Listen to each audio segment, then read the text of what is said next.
The cowboy told her she was too beautiful for him. But why did the woman everyone overlooked ride through a mountain storm just to find him? "Don't say you came all this way for me," Ethan Caldwell whispered, as the winter wind shook the cabin walls. Clara Whitfield stood in the doorway, snow covering her coat, one hand gripping a small travel bag and the other holding a sealed letter. Before she could answer, a gunshot cracked through the darkness outside. Who was watching the ranch, and what secret had brought her there? Stay with us and discover the truth behind this unforgettable Western love story. The storm came down from the Bitterroot Mountains like it had been waiting all winter to break loose. By sundown, the trail leading to Caldwell Ranch had disappeared beneath a blanket of snow. The pine trees along the ridge bent under the weight of the wind, their branches scraping against one another with a sound like distant whispers. The old wooden fence posts that marked the edge of the property stood crooked and half-covered, barely visible through the white curtain moving across the valley. Inside the ranch house, Ethan Caldwell stood near the fireplace with his sleeves rolled up, staring through the window. He had spent most of his life learning how to read the land. He knew when a horse was restless before a storm. He knew when a creek would freeze before sunrise. He knew when cattle needed to be moved before the weather turned dangerous. But that evening, looking out into the darkness, there was something he could not understand. Why was he waiting? The answer came a few moments later. A horse appeared through the snow. Ethan stepped away from the window. The rider was hunched forward against the wind, one hand holding the reins and the other protecting her face from the cold. The horse moved slowly, each step sinking deep into the snow-covered ground. Ethan grabbed his coat from the chair and stepped outside. The cold hit him immediately. "Whoever you are, you picked a poor night to travel," he called. The rider pulled the horse to a stop. For a moment, neither of them moved. Then the woman climbed down. She was shorter than Ethan expected, wrapped in a heavy brown coat that had collected snow along the shoulders. A small leather traveling bag hung from one hand. In the other, she carried a sealed envelope carefully protected beneath her coat. Her boots sank into the snow as she walked toward him. Ethan stared, not because he did not recognize her, because he did. "Clara," he said quietly, her eyes lifted to his. 6 months had passed since he last saw her standing behind the counter of her small shop in Silver Creek. 6 months since he had convinced himself that distance was the kindest thing he could offer her. "Ethan," she replied. The sound of his name from her lips carried through the storm more clearly than the wind. He looked past her toward the empty trail. "You came alone, yes. In this weather, yes." His jaw tightened. That was Clara. Always calm, always determined. The same woman who could spend 12 hours repairing torn coats and wedding dresses, then apologize for taking too long because she thought someone else's needs mattered more than her own. "You need to come inside," Ethan said. He reached for her bag. She held on for a second, not refusing, just making him understand she was not helpless. Then she let go. Inside the ranch house, the warmth felt almost strange after the freezing air outside.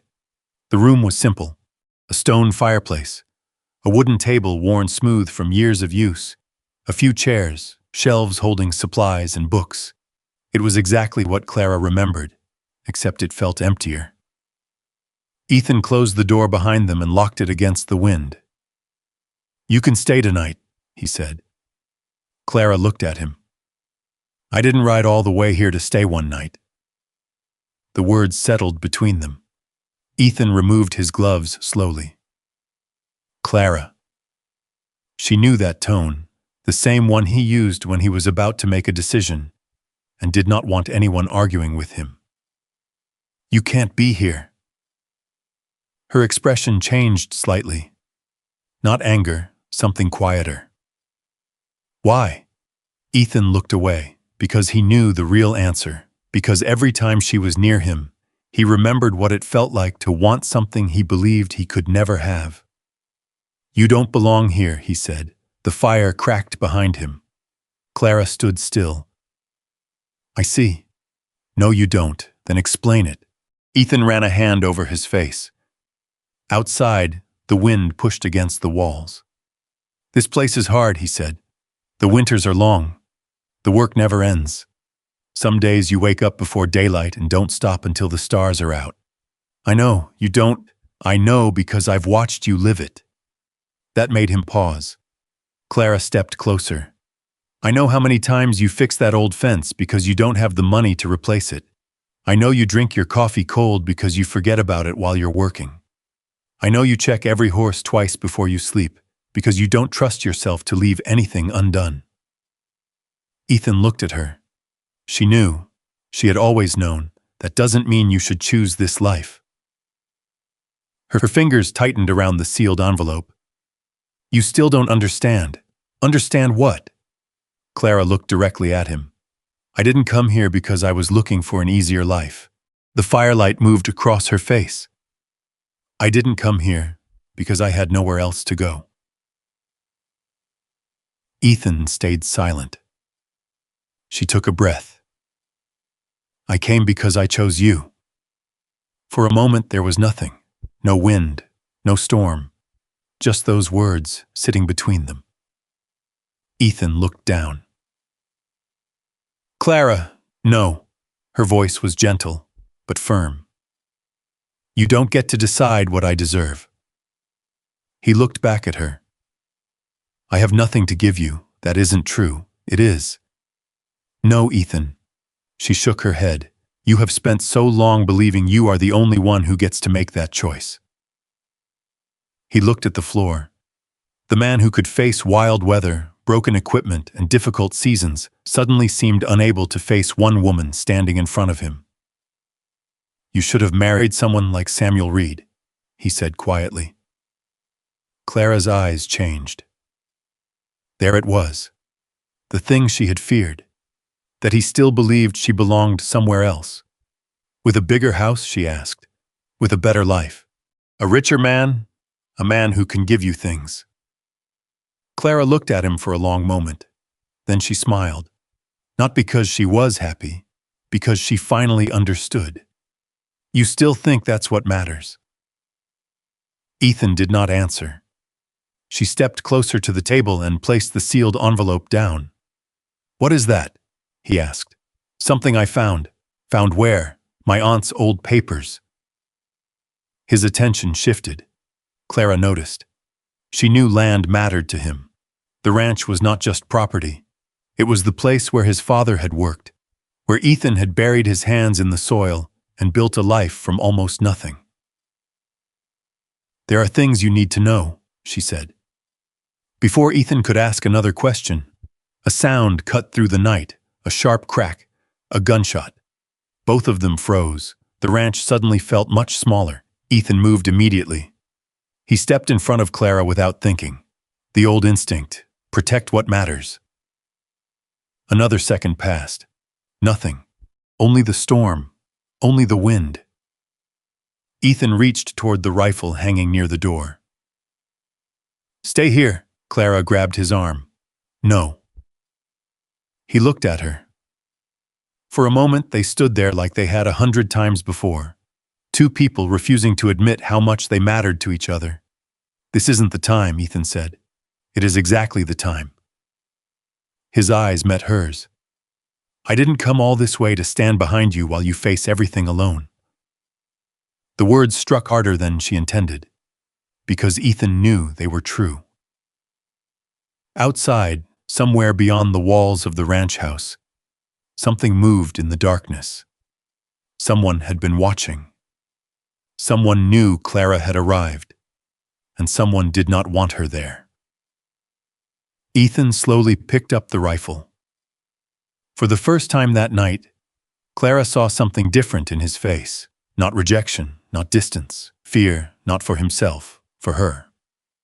The storm continued raging outside, and neither of them knew that the night Clara Whitfield walked into the mountains would become the night everything they had spent months avoiding finally began to break apart. 6 months earlier, before the snow buried the mountain roads, and before Clara stood inside Ethan Caldwell's cabin, holding secrets that could change his future. She had arrived in Silver Creek with a single trunk, a worn leather suitcase, and a key that belonged to a building at the end of Main Street. The town was smaller than she expected. There was one wooden church with a white-painted bell tower, a general store with faded lettering above the door, a small hotel where travelers stopped before heading farther west, and a row of businesses that leaned slightly from years of wind and weather. At the corner between the post office and the feed store stood a narrow building with a blue door, her aunt's shop. The sign above the window still carried the old painted words, Whitfield Repairs and Sewing. Clara stood outside for a moment before unlocking the door. The glass was dusty. The wooden steps needed repair. The inside smelled of old fabric, cedar shelves, and the faint trace of lavender her aunt used to keep near the sewing table. She set her suitcase down, then she opened the curtains. That was how Clara Whitfield began her life in Silver Creek, not with a grand announcement, not with anyone waiting to welcome her. Just a woman opening a door and deciding she would make something from what remained. Within a few weeks, nearly everyone in town knew her name. They knew she could repair a torn winter coat so carefully the owner could barely find the old seam. They knew she could adjust a wedding dress without ruining the shape. They knew she stayed late when someone needed something finished before a long journey. People came through her door carrying broken things. Clara had always been good at putting things back together. But there was one thing she never seemed able to repair: the way people looked at her. She noticed the small pauses, the extra seconds before a stranger spoke, the surprised expressions when they realized she was more capable than they expected. Nobody was cruel enough to say anything openly, not most of the time. But Clara had lived long enough to understand that silence could carry its own meaning. She had learned not to ask for more than people were willing to give. One afternoon, while she was stitching a ranch coat near the front window, the bell above the door rang. A man stepped inside. Tall, dust-covered, a dark coat hanging from his shoulders. He removed his hat before speaking. "Afternoon." Clara looked up. "Afternoon." The man placed a folded coat on the counter. "I was told you could repair this." She picked it up and examined the torn sleeve. How long?" "2 days," he nodded. "Can you make it one?" Most people asked that question like an order. He asked it like a request. Clara looked at him again. "I can try. That's all I can ask." He reached into his pocket, placed a few coins on the counter, then paused. "Ethan Caldwell." She waited. He seemed to realize he had not introduced himself. "Sorry, I'm Ethan, Clara Whitfield." "I know." The answer surprised her. "You do?" He glanced toward the window. Everyone knows the woman who took over the old Whitfield shop. There was nothing insulting in his voice, no judgment, just a simple fact. That was what she noticed first. Ethan Caldwell looked at her like he was speaking to a person, not a rumor, not a story, not a woman he had already decided something about. When he left, Clara watched him cross the street, put on his hat, and disappear toward the livery. She told herself she thought nothing of it. She was not very convincing. Ethan returned 2 days later. Then the week after that, sometimes it was a coat that needed mending. Sometimes it was gloves that had torn at the seams. Sometimes he came in carrying nothing at all. Those were the days Clara noticed most, because Ethan Caldwell was not a man who wasted time. He worked from sunrise until dark on his mountain ranch. Everyone in Silver Creek knew that. He had inherited the land from his father and spent years keeping it alive through bad winters, dry summers, and the endless work that came with raising cattle in rough country. People respected him, but they did not know him. Clara began noticing small things, the way he always held the door open for older customers, the way he quietly paid for supplies when someone came up short, the way he remembered names. One morning, an elderly ranch hand came into the shop, looking embarrassed because his coat had torn badly. "I can't pay until Friday," the man said. Clara opened her mouth. Before she could answer, Ethan placed money on the counter. "Put it on my account." The older man shook his head. "You've done enough, Ethan. Then let me do this one thing." The man looked at him for a moment, then nodded. After he left, Clara folded the coat carefully. "Do that often?" Ethan looked confused. "Do what? Help people who never ask," he shrugged. "Someone has to." She smiled slightly. "And who helps you?" He looked toward the window. "I manage." That answer stayed with her, because Clara knew something about people who always said they managed. Usually, they were the ones carrying the heaviest things. As the months passed, their conversations became easier. They talked while rain tapped against the shop windows. They talked while snow began appearing on the mountain peaks. They talked about places they had never seen and things they had never done. Clara admitted she once wanted to teach children. Ethan admitted he once wanted to leave Montana and see the ocean. "Why didn't you?" she asked. He looked down at his hands. Someone had to stay. She understood that answer more than he realized, because Clara had stayed too. She stayed when people underestimated her. She stayed when life became smaller than she hoped. She stayed because leaving was not always the same as being free. One evening, Ethan stood near the shop door after picking up a repaired jacket. The sun was setting behind the mountains. Gold light crossed the wooden floor. "You ever get tired of fixing everyone else's problems?" he asked. Clara smiled. "Sometimes. What do you do then?" She looked at him. "I keep going." A quiet smile touched his face, small, almost impossible to notice. But Clara noticed. She noticed everything about Ethan Caldwell. And maybe that was the beginning of the trouble, because somewhere between the repaired coats and the quiet conversations, between the winter mornings and the late afternoons when he lingered near the door longer than necessary, Clara began hoping.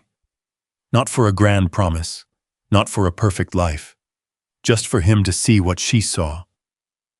But Ethan Caldwell had spent years building walls around his heart, and Clara did not yet know that the man who made her feel seen was also the man most afraid of letting himself be seen. Winter loosened its grip on Silver Creek slowly. The heavy snow around the streets melted into muddy paths.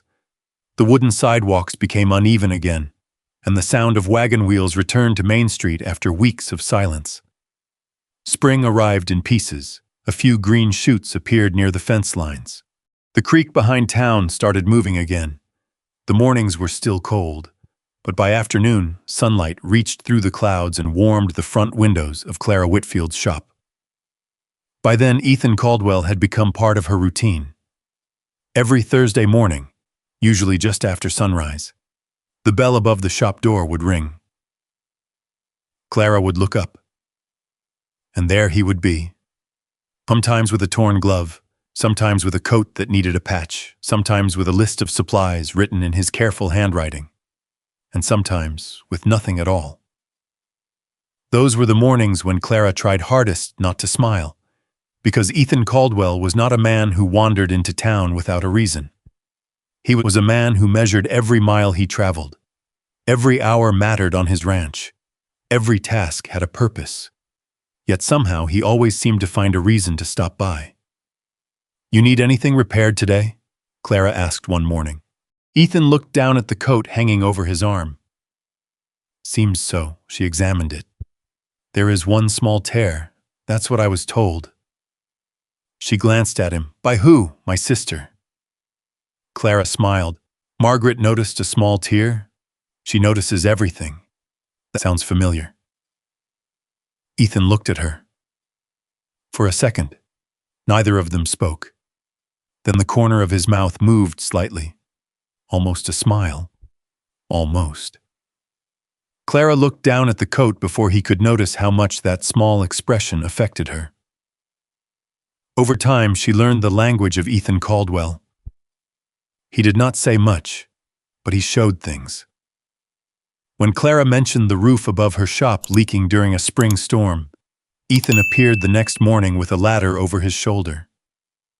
"You didn't have to do this," she told him. "I know." "Then why are you here?" He looked up at the roof, because it needed fixing. That was Ethan's answer for almost everything. Things needed fixing. Fences, roofs, broken wagon wheels, old friendships, other people's troubles. Everything except himself. After he finished repairing the roof, Clara brought him coffee in a chipped blue mug while he sat on the back step. The morning was quiet. The street was still waking up. A wagon passed in the distance. A dog barked somewhere near the general store. Ethan held the mug in both hands. "You always take care of everyone?" Clara asked. He looked into the coffee. "Not everyone. Most people," he shrugged. "People helped me when I needed it." Clara sat beside him, leaving enough space between them. "Who helped you?" Ethan did not answer immediately. That was something she noticed about him. The harder the question, the longer the silence. He said, "My father." She waited. "He taught me how to work." Another pause. "He taught me how to keep going." Clara looked at him, and after he was gone, Ethan stared out toward the street. Then I kept going. There was something about the way he said it that made her stop asking questions, not because she did not want to know, because she respected the places where people were not ready to open the door. That was one of the things Ethan noticed about her. Clara never pushed. She never tried to pull pieces from him. She simply stayed. And somehow, that was harder to resist. By early summer, people in Silver Creek had started noticing the pattern. Ethan Caldwell stopped at Whitfield repairs more often. Clara saved a certain chair near the window whenever he came in. The two of them would talk quietly, while the rest of the town moved around them. Nothing improper, nothing anyone could point to. But small towns had a way of seeing things before people admitted them themselves. Margaret Caldwell noticed first. She saw it when Ethan came home one evening and placed a repaired jacket over the back of a chair instead of tossing it beside the door like usual. "You went to town." Ethan looked up from his dinner. "Yes, to see Clara?" His hand paused. "Why does everyone assume that?" Margaret smiled. "Because everyone with eyes can see it." Ethan looked away. "She's a good woman, I know. She deserves someone better." Margaret stopped cutting her bread. There it was, the sentence she had heard from him before, the same belief he carried around like an old wound. "Better than what?" she asked. Ethan did not answer. "Ethan," he looked at her, "a man can know a thing is valuable and still believe he cannot afford it." His sister watched him carefully. "It's a sad way to live. I'm realistic." "No," Margaret shook her head. "You're afraid." Ethan stood and carried his plate to the kitchen. The conversation ended there. But Margaret knew something Ethan did not. A person could ignore their own heart for a long time, but eventually, someone else would notice. Clara noticed too, not his feelings, not completely, but the distance. It began after a Saturday afternoon in town. The annual spring gathering had brought people from nearby ranches into Silver Creek. There was music near the church, food stands along the street, and families walking between shops. Clara had worn a simple blue dress, nothing expensive, nothing designed to attract attention, just something she liked. When Ethan saw her outside the church, he stopped, only for a moment. But Clara saw it. She saw the surprise in his face, the way his eyes stayed on her before he quickly looked away. Later that afternoon, while she was closing her shop, Ethan came by. "You look nice today," he said. Clara smiled. "Thank you." He nodded. Then he seemed about to say something else, but he didn't. Instead, he looked toward the street. "You should go to more gatherings." She frowned slightly. "What?" "You spend too much time here. I like my work." "I know." The answer sounded almost sad. Clara folded the fabric she was holding. "Ethan, are you trying to tell me something?" His expression changed. For a moment, she thought he might finally say what they both had avoided. But then he stepped back. "No." That one word hurt more than she expected, because it sounded like a door closing. A few days later, Ethan heard a rancher at the feed store talking about Clara. "She's one of the finest women in town," the man said. "Any man would be lucky to have her." Another man laughed. "Someone with money, maybe. Someone who can give her the life she deserves." Ethan said nothing, but those words followed him all the way home. Someone with money, someone better, someone who could give her more. That night he sat alone at his kitchen table long after the lamp should have been turned off. The ranch was quiet. The kind of quiet he had once wanted. But now it felt different. He thought about Clara laughing behind her shop counter. He thought about the way she remembered every small detail people told her. He thought about how she never looked at his worn boots or old coat and saw something lacking. She only saw him. And that frightened him more than anything, because Ethan Caldwell knew how to lose things. He knew how to rebuild after losing them. But he did not know how to hold something good without expecting it to disappear. The next Thursday morning, Clara heard the bell above the shop door. She looked up. Her smile appeared before she could stop it. Then she saw Ethan. Something was different. Not in his clothes, not in his expression, something quieter. He placed his coat on the counter. "Morning, Clara." "Morning, Ethan." She waited. He looked around the shop. "I need this repaired." She picked up the coat. Of course. The words between them were polite. Careful, too careful. And Clara felt the change. For the first time since he entered her life, Ethan Caldwell was not moving closer. He was stepping away. She watched him leave that morning. The door closed behind him. The bell stopped moving, and Clara stood alone in the quiet shop, holding a coat that suddenly felt much heavier than it should have. For several minutes, she did not move. The afternoon light stretched across the wooden floorboards, catching tiny pieces of thread scattered near her sewing table. Outside, a wagon rolled past. Someone laughed near the general store. Life in Silver Creek continued exactly as it always had. But inside the little shop, something had shifted. Clara placed Ethan's coat on the counter. She told herself not to think too much about it. She had spent years learning that lesson. Do not search for meaning where there may be none. Do not build hopes out of small kindnesses. Do not mistake someone's attention for affection. She had learned those things because the world had taught them to her repeatedly. Still, Ethan Caldwell had been different. That was what made it harder. He had never looked at her with the polite distance others used. He had never spoken to her as though she were someone to be admired from afar, but never truly known. He had listened. He had remembered. He had stayed. Until now. Over the next few weeks, Clara watched him become careful, not rude, never rude. That almost made it worse. Ethan still greeted her when he came into town. He still removed his hat before entering the shop. He still asked about her work and whether the leaking pipe behind the building had finally been repaired. But something had disappeared. The easy quiet between them. The moments where silence felt comfortable. Now the silence felt like a wall. One Thursday morning, Ethan came in carrying a pair of worn gloves. The stitching came loose, he said. Clara took them from him. "I can fix them." "Thank you." She looked up. Usually he would say something else, a comment about the weather, a question about her day, something small, something that belonged only to them.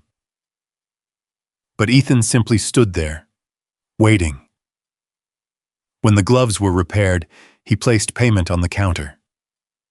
"You charged too much." Clara looked at the coins. "No, I didn't. You always charge less than you should." She folded her arms. "And you always try to pay more than you need to." For a second, The old Ethan returned. The faintest hint of amusement appeared in his eyes. Then it disappeared. I should get back. Clara nodded. Of course. After he left, she stood behind the counter longer than she meant to. That evening, Margaret Caldwell stopped by the shop. She carried a basket of fresh eggs and a jar of preserves. I brought these from the ranch. Clara smiled. You don't have to keep bringing me things. Margaret placed the basket down. I know. The answer made Clara laugh softly. She had heard those words before, from Ethan. You and your brother say that often. Margaret looked around the shop. Do we? Yes, Margaret smiled slightly. Maybe because we both know some things are worth doing even when nobody asks. Clara looked down at the basket.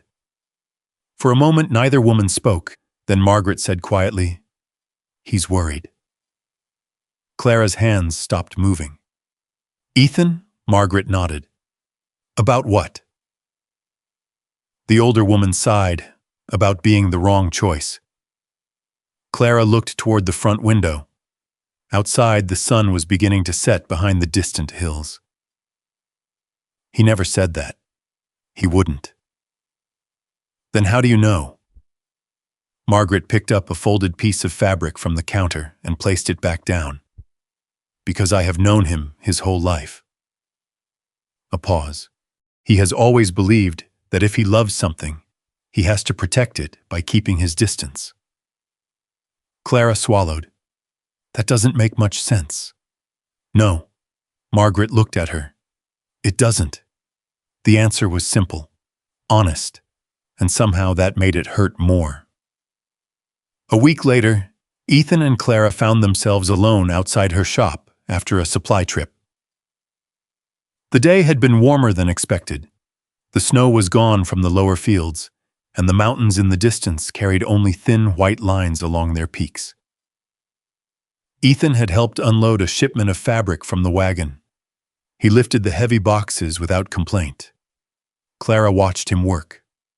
That was one of the things she admired most. Ethan never needed anyone to notice what he did. He simply did it. When the last box was inside, they stood beside the wagon. Neither walked away. The moment lingered. Clara looked toward the mountains. You've been avoiding me. Ethan became still. I haven't. She looked at him. Not angry, just honest. Yes, you have. The wind moved through the street. A loose sign creaked above the feed store. Ethan lowered his eyes. I didn't mean to, but you did. He took a breath. Clara, she waited. That was the thing about her. She always gave people room to tell the truth, even when the truth might hurt. You are a remarkable woman, he said. Her expression softened slightly. That sounds like something someone says before they leave. Ethan looked at her. I'm not leaving, but you're stepping away. He had no answer, because she was right. The silence stretched between them. Then Ethan looked toward the mountains. You ever think about what your life could look like? Clara frowned. What do you mean? If you had more what? He looked back at her. More comfort, more security, more than this. She glanced at her shop. My life is here. You deserve better. There it was again, the words she had heard too many times. Not from him, but from the world. Clara's face changed. Better than what? Ethan hesitated. Better than a man who spends most nights repairing fences and counting cattle. That sounds like a man who works hard. It sounds like a man who doesn't have much. Clara studied him. You think that's what I see? I think you should have someone who can give you things. She looked away. The answer hurt because she understood what he meant, and she understood what he did not understand. You think I'm looking for a bigger house? No. A finer dress? No. A man with more money? Ethan was quiet. That quiet was answer enough. Clara folded her hands together. Ethan, do you know what I noticed about you? He looked at her. You always help people who need it. He said nothing. You fix things before anyone asks. A small pause. You remember everyone's troubles. She stepped closer. But when it comes to yourself, you act like you're something that needs to be hidden. His jaw tightened. That's not true, isn't it? The question landed softly, not as an accusation, as a truth he did not want to face. For a moment, Ethan looked like he might finally say something real. Instead, he gave a small shake off his head. You're too good for this life. Clara's eyes stayed on his. Then he said the words that would stay with her for months. You're too beautiful for a man like me. The street seemed quieter afterward. Clara did not know what to say, because she knew he meant it as kindness. That was the painful part. He was not insulting her. He was not rejecting her because he did not value her. He was pushing her away because he believed he was protecting her. But all she heard was the part beneath the words, a man like me, not you and me, not us, a distance, a line, a place where she could never quite reach him. Clara forced a small smile. You should get back to the ranch. Ethan looked at her. Clara, it's all right, but it wasn't.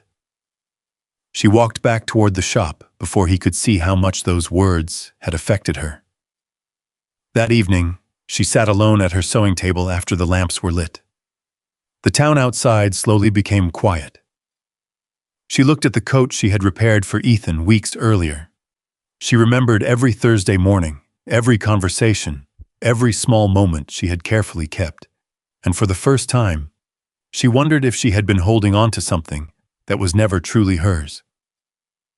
The next morning, Clara opened her shop before sunrise. She swept the floor, she arranged the fabrics, she placed fresh thread beside the sewing machine. She did everything exactly as she always did, because Clara Whitfield knew how to keep going. But from that day forward, she stopped waiting for Ethan Caldwell to walk through the door. And Ethan, standing alone on his mountain ranch, did not yet understand that the distance he created to protect her was the very thing that might make him lose her. For Clara Whitfield, life returned to a familiar rhythm. The shop opened before sunrise, the kettle went on the stove, the sewing machine began its steady rhythm before most of Silver Creek had finished breakfast. There was comfort in routine. Routine did not change its mind. Routine did not look at her with uncertainty. Routine did not tell her she was too much or not enough. It simply asked her to show up. And Clara always did. The people of Silver Creek still came through her door every day. A rancher needed a winter coat repaired before the next cold front arrived. A young woman needed adjustments made to a dress for Sunday service.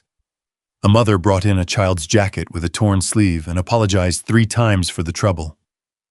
Clara always smiled. It's no trouble. She said it so often that people believed it.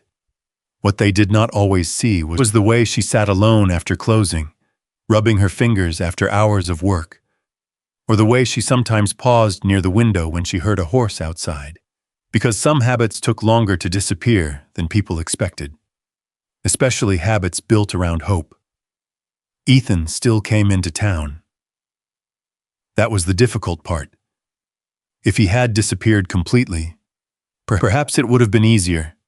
But Ethan Caldwell was not a cruel man. He would never ignore her. He would never treat her badly. Instead, he did something much harder to accept. He remained kind while keeping his distance. He would tip his hat when passing her on the street. He would ask if the shop roof had been repaired. He would help unload supplies if he saw her struggling with a heavy box. And then he would leave. Every time, Clara was reminded of what was almost there, but never reached. By late summer, Silver Creek began preparing for the annual harvest gathering. The town became busier, farmers brought in extra produce, families traveled from nearby ranches, the church ladies organized tables of food and handmade goods. Clara helped repair clothing for half the town. She worked long hours, but she enjoyed seeing everything come together. One afternoon, while she was measuring fabric behind the counter, the bell above the door rang. She looked up. The man who entered was unfamiliar. He wore a dark brown coat, polished boots, and a clean white shirt beneath his vest. He removed his hat politely. "Miss Whitfield?" "Yes, my name is Samuel Reed." Clara waited. "I recently arrived from Helena." "Welcome to Silver Creek," Samuel smiled. "Thank you. I was told if I needed something repaired properly, this was the only place to come." Clara glanced at the coat folded over his arm. "That's kind of you to say. I'm only repeating what I heard." She accepted the coat. The repair was simple, a loose seam near the shoulder. While she worked, Samuel looked around the shop. Not in a way that made her uncomfortable, more like someone appreciating the care put into a place. "You built this business yourself?" "My aunt started it, and you continued it." Clara nodded. "Yes, that takes dedication." She looked down at the stitching. "It takes work." Samuel smiled. "Most worthwhile things do." The conversation was different from the ones she had with Ethan. Not deeper, not more meaningful, just different. Samuel was easy to understand. He said what he meant. When he admired something, he said so. When he wanted to know something, he asked. There were no pauses where Clara had to wonder what was hidden behind his words. A week later, Samuel returned. Then again, he purchased a repaired coat, then ordered a new vest. Then brought a book he thought she might enjoy, because he remembered she had once mentioned missing teaching. "You remembered that?" Clara asked. Samuel looked surprised. Of course, the answer was simple, but it stayed with her, because Clara was used to remembering things about other people, not always having others remember things about her. The town noticed quickly. Silver Creek always noticed. At the diner near the livery, conversations shifted when Clara and Samuel walked by. At the general store, people smiled differently, not with surprise, with approval. That was the strange thing. The same people who had spent years assuming Clara's life would remain quiet suddenly acted as though they had been waiting for this all along. Margaret Caldwell noticed too. One afternoon, she came into the shop to pick up a repaired tablecloth. She looked toward the street where Samuel had just left. "He seems like a decent man." Clara folded the cloth carefully. "He is." Margaret watched her, but Clara stopped. She did not answer, because that was the problem. There was no reason not to like Samuel Reed, no reason to question his kindness, no reason to be suspicious.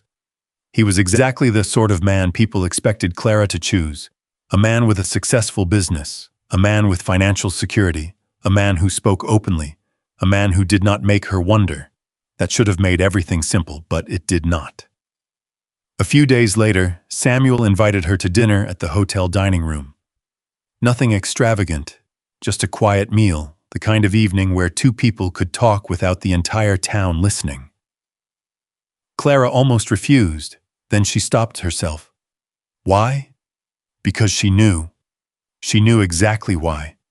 Because saying yes to Samuel felt like admitting Ethan had never been hers to begin with. And Clara was tired of waiting for something that might never happen. So she went. The hotel dining room was warm and softly lit. A few travelers sat near the windows. A couple from a nearby ranch shared a meal in the corner.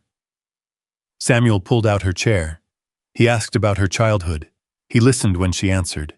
He did not rush to fill every silence. By the end of the evening, Clara found herself smiling, a real smile, and that frightened her more than she expected, because Samuel Reed was not pretending. He was not trying to impress her. He genuinely liked her. The following Sunday, Samuel walked beside Clara after church. People noticed. Of course they did. And for the first time in months, Clara did not feel like people were looking at her and wondering. They were looking at her and accepting. That was a feeling she was not used to. Across the street, near the livery, Ethan Caldwell saw them. He had not intended to stop. He had only ridden into town for supplies. But then he saw Clara laughing softly as Samuel said something to her, and Ethan stopped. The same way he had stopped the first time he saw her in that blue dress. Only this time, the feeling was different. Not admiration, something sharper, something he refused to name. Margaret, standing nearby with a basket in her hand, noticed him. "You should talk to her." Ethan kept his eyes on the street. "She seems happy." "That wasn't what I said." He looked at his sister. Marg held his gaze. "You cannot spend your whole life deciding what other people deserve." Ethan looked away. "I'm trying to do what's right." Margaret sighed. "No, Ethan," her voice softened. "You're trying to avoid being hurt." He had no answer, because he knew she was right. That evening, Clara sat at her desk writing down orders for the week. Beside her was a small card Samuel had given her, a reminder of a book he thought she would enjoy. She touched the edge of it, then looked towards a window. The road outside was empty. No horse, no familiar figure, no Ethan, and for the first time, Clara wondered whether she had spent too long waiting for a man who had already decided to let her go. The next morning, Samuel came into the shop. He placed his hat on the counter. "Clara." She looked up. "Yes, I hope I'm not moving too quickly." Her hands stopped. "What do you mean?" Samuel took a breath. "I mean I would like the chance to know you better." The room became quiet. Not uncomfortable, just serious. "I have enjoyed your company," he continued, "and I would like to continue." Clara looked at him. A good man, a kind man, a man who chose her openly. For the first time in a long while, someone was not asking her to prove she was worth choosing. They already knew. But somewhere deep inside, beneath all the reasons she could give herself, one truth remained. Her heart was still standing at a mountain ranch 6 miles away, and she did not know how long she could keep pretending it wasn't. For 3 weeks, Clara Whitfield tried to convince herself that a good life did not have to be the life she had imagined. She told herself that happiness could be quiet, that a person did not need a love story written by fate and filled with uncertainty. Sometimes, she thought, a person simply needed someone who showed up, and Samuel Reed showed up. He came to the shop every few days. Sometimes he brought a book he thought she would enjoy. Sometimes he brought coffee from the hotel when the mornings were especially cold. Once he repaired the loose hinge on her back door without making a single comment about it. He noticed things. That was what made him difficult to turn away. Samuel noticed when the thread shelves needed organizing. He noticed when Clara had worked too long without eating. He noticed when she grew quiet during conversations and gave her room instead of demanding answers. He was kind, truly kind, and Clara respected him for that. But respect was not the same as love. She knew the difference now. She had learned it from a cowboy who had never promised her anything. A cowboy who had somehow become the person she looked for in every crowded street. Ethan Caldwell, even after all this time, especially after all this time. She still noticed every Thursday morning when the road outside her shop stayed empty. She still looked up when a horse slowed near the building. She still remembered the exact sound of his boots on her wooden floor. That was the hardest part. Ethan had never broken her heart with cruelty. He had broken it with kindness, with a smile, with a quiet voice saying she deserved better. By the middle of September, Silver Creek had already decided what would happen. The town liked Samuel Reed. He was successful. He owned investments in Helena. He wore clean coats and spoke politely. He was the kind of man people imagined when they talked about security. At the diner, women smiled when Clara walked in. At the general store, conversations stopped when she approached, not because people were judging her, because they thought they knew the ending. Clara Whitfield, the woman who had spent years working alone, had finally found someone. But Clara knew something the town did not. A comfortable future could still feel empty.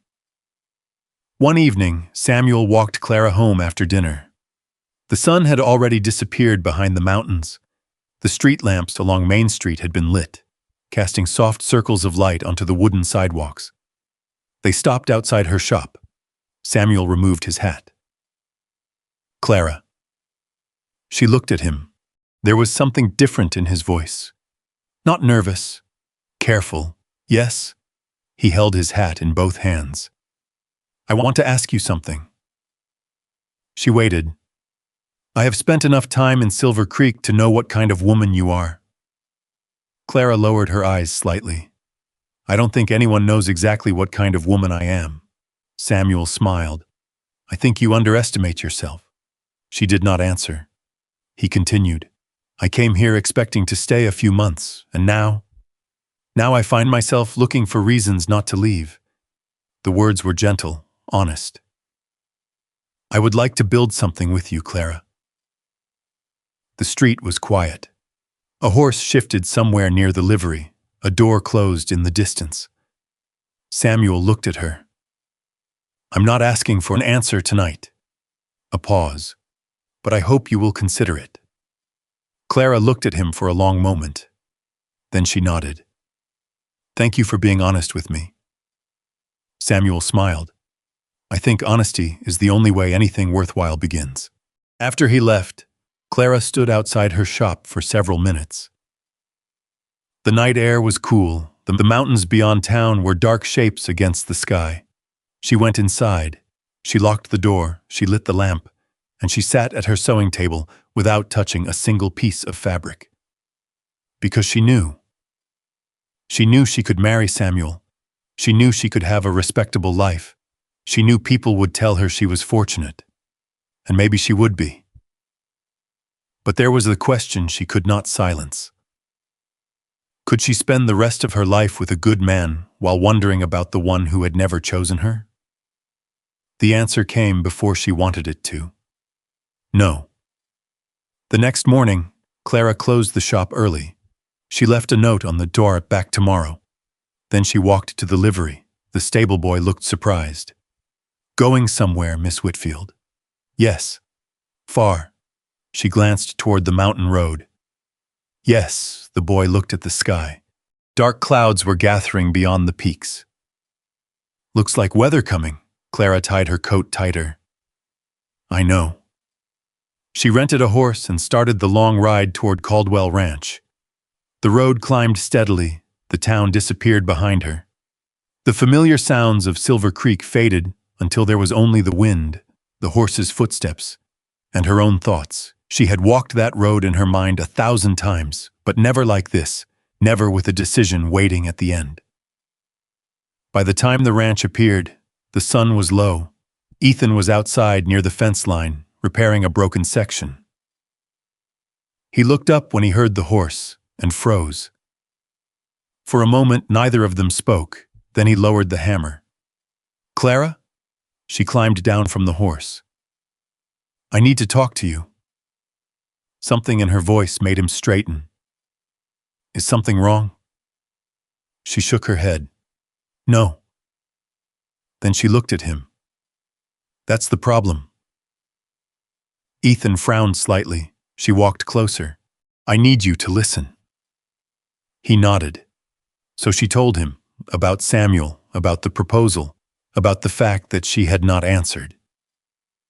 Ethan stood quietly through all of it. Too quietly. When she finished, the only sound was the wind moving through the trees. "I see," he said. Clara looked at him. "That was all? I came here because I thought you deserved to know before I made a decision." Ethan looked away. "You don't owe me that." Her expression tightened. "Yes, I do." "No, Clara," his voice was low. "You deserve a man who can give you the life you want." She closed her eyes for a moment. There it was again. That same wall, that same distance. "I'm not talking about a life someone else thinks I should want." Ethan looked back at her. "What are you talking about?" Her hands shook slightly, but she kept them at her sides. "I'm talking about 3 years," his expression changed. "I'm talking about every Thursday you walked into my shop. Silence. I'm talking about every time you helped someone and acted like it was nothing. Another step closer. I'm talking about how you looked at everyone else like they mattered. Her voice softened.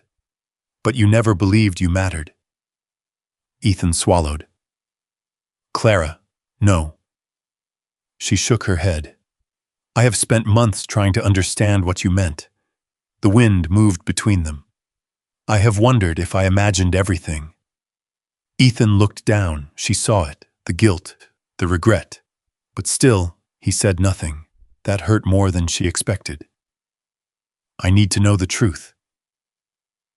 He looked up. What truth? She held his eyes. Did you ever feel anything for me? The question stayed there, open, honest, terrifying. Ethan looked like a man standing at the edge of something he could not step back from. For a moment, Clara thought he would say nothing, that she had traveled 6 miles through fading light just to hear another silence. Then he looked away, and that was somehow worse. Her heart sank. I understand, she whispered. She turned slightly, but before she could walk away, Ethan spoke. Clara. She stopped. His voice was different, not the careful voice, not the distant voice, something underneath, something she had never heard before. I have spent 3 years trying not to say what I'm about to say. She slowly turned back. Ethan stood beside the fence, his hands resting on the wood. And for the first time, Clara saw that the man who had always seemed so certain was afraid. I don't know how to do this, he said. Do what? He looked at her. Tell you that you're the one thing I've wanted most while believing I had no right to want you at all. The ranch fell quiet, and Clara waited, because after 3 years of waiting, she finally understood.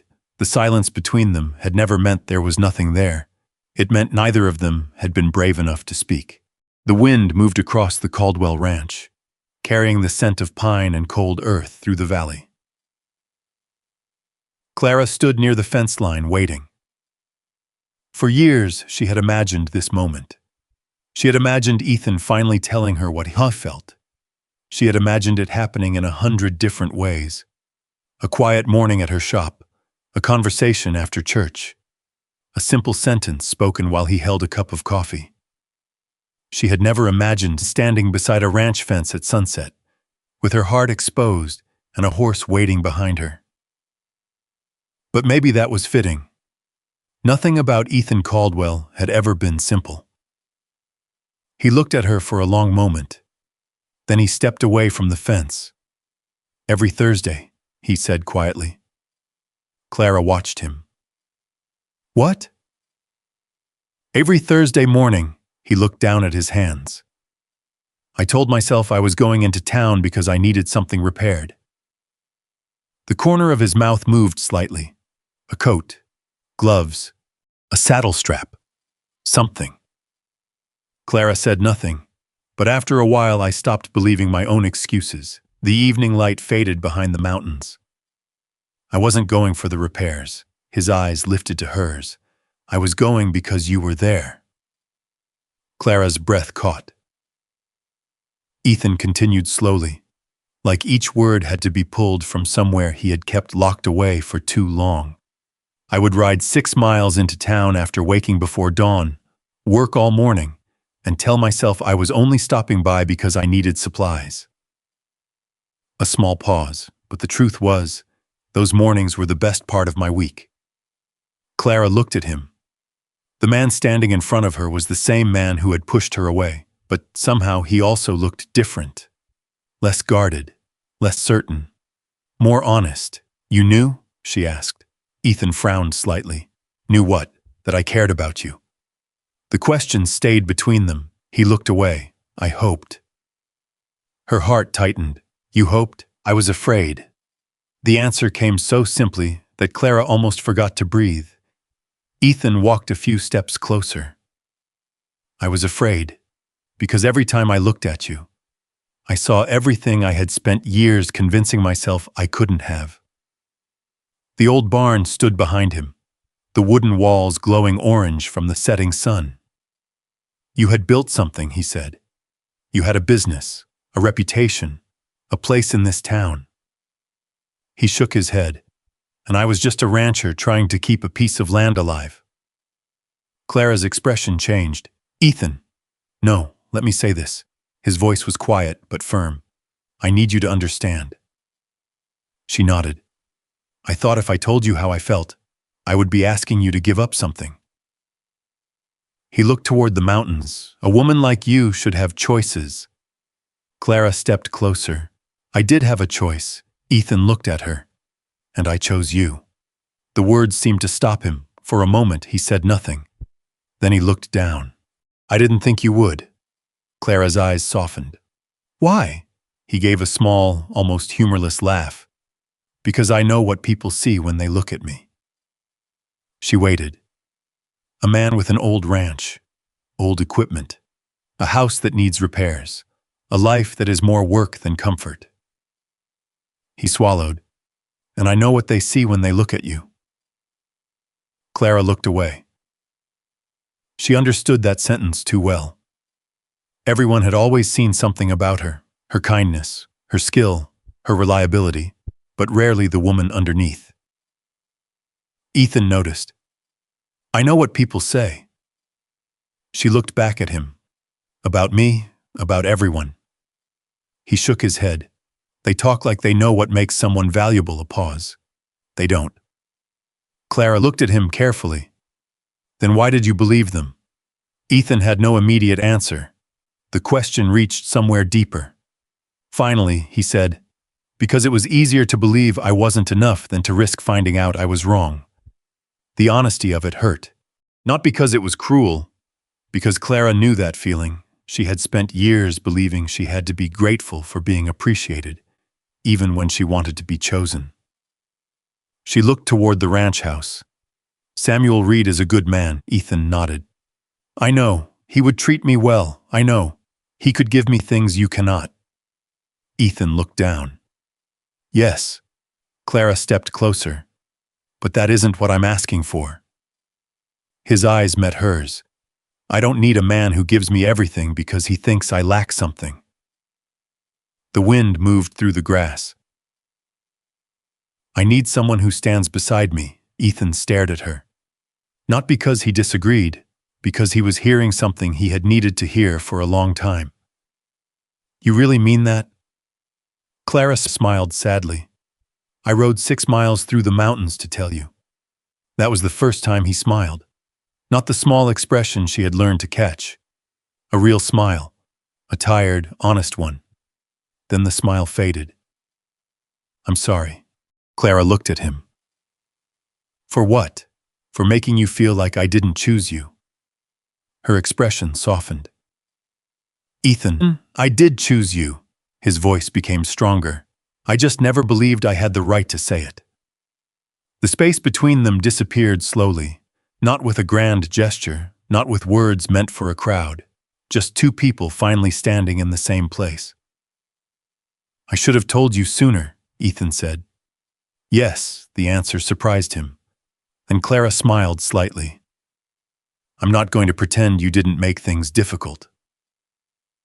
A quiet laugh escaped him. "I know. You made me think I imagined everything. I know. You made me think you were only being kind." His expression changed. "I'm sorry." This time Clara believed him, because Ethan was not a man who apologized easily. She reached out and touched his arm, a small gesture, but it carried everything they had not said. "Then what happens now?" she asked. Ethan looked at her hand on his sleeve, then back at her. "Now I court you properly." Clara raised an eyebrow. "Properly?" He nodded. "No more hiding." The words seemed important. Not just for her, for him. "I'll come to your shop because I want to." A pause. "I'll walk beside you in town because I want people to know." Another pause.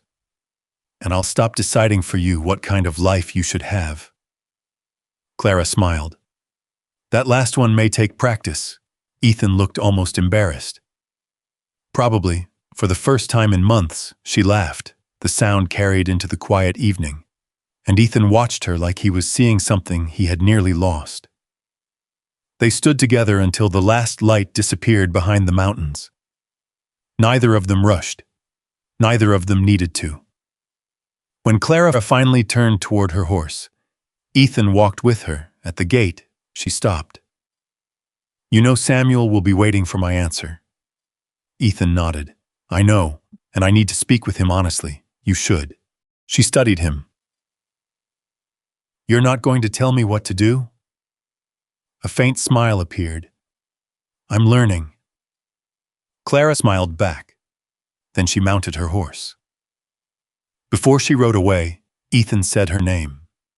She looked back. "I should have told you a long time ago." The wind caught his words slightly, but she heard them. "I love you, Clara." For 3 years, she had waited to hear those words, and somehow hearing them now did not feel like winning. It felt like finally coming home. She rode back toward Silver Creek beneath a darkening sky. Behind her, Ethan Caldwell stood at the ranch gate watching until she disappeared down the trail. And for the first time in years, he was not watching something leave. He was watching something return. The weeks after Clara and Ethan finally spoke, the truth felt different in Silver Creek. Not louder, not dramatic, just different. Some changes arrived quietly. A new fence post replaced an old one. A repaired wagon wheel rolled smoother than before. A room that had been cold for years slowly began to feel lived in again. That was how it was for Ethan Caldwell. He did not suddenly become a man who talked endlessly about his feelings. He was still Ethan. He still woke before sunrise. He still checked the cattle before breakfast. He still repaired things himself before asking anyone else for help. But now, when he rode into Silver Creek, he did not find excuses to stop at Clara's shop. He simply went, and that mattered more than any speech could have. Clara noticed the small things, the way Ethan left his gloves on the counter while she worked, because he trusted her with them, the way he waited outside her shop at closing time. Even when he had a long ride home, the way he no longer looked away when people in town saw them together. One evening, while they walked along the edge of Main Street, Clara glanced at him. "You know everyone is talking." Ethan looked ahead. They were talking before. "That doesn't bother you?" He thought for a moment. "No." She smiled. "That's new." He looked at her. "What is? You used to worry about what everyone thought." Ethan adjusted his hat slightly. "I was wrong." Clara stopped walking. Ethan noticed and turned back. "What?" She looked at him. "That might be the first time I've heard you admit that." A small smile appeared. "Don't get used to it," she laughed. And Ethan realized he would never get tired of hearing that sound. For the first time in many years, the ranch did not feel like a place he carried alone. Then the letter arrived. It came on a cold morning near the end of October. The sky was gray, and the mountains were covered in fresh snow. Ethan found the envelope tucked beneath the ranch gate when he returned from checking the northern pasture. At first, he thought it was another supply bill. He almost ignored it. Then he saw the official seal. The smile disappeared from his face.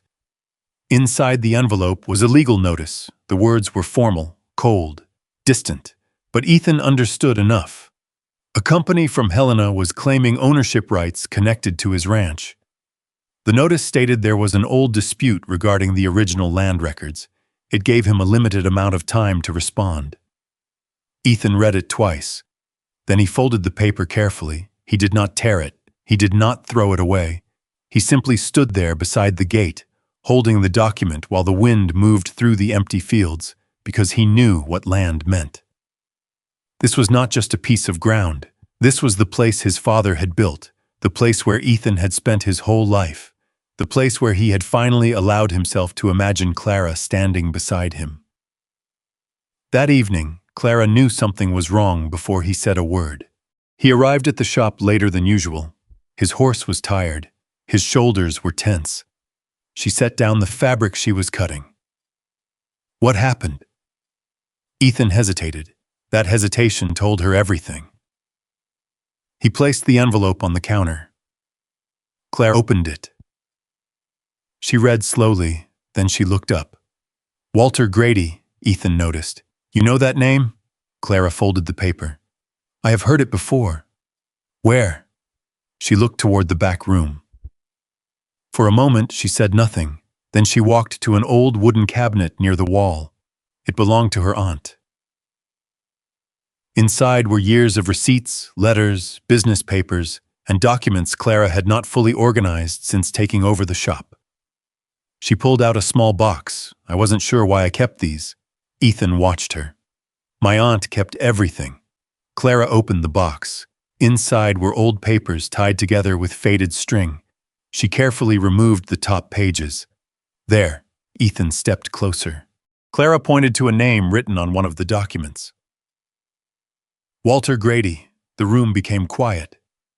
He came here before, she said. When? Years ago. She turned another page. My aunt wrote that he was buying land from families who did not understand their own contracts. Ethan looked at the papers. Why didn't anyone say anything? Maybe because nobody realized what he was doing.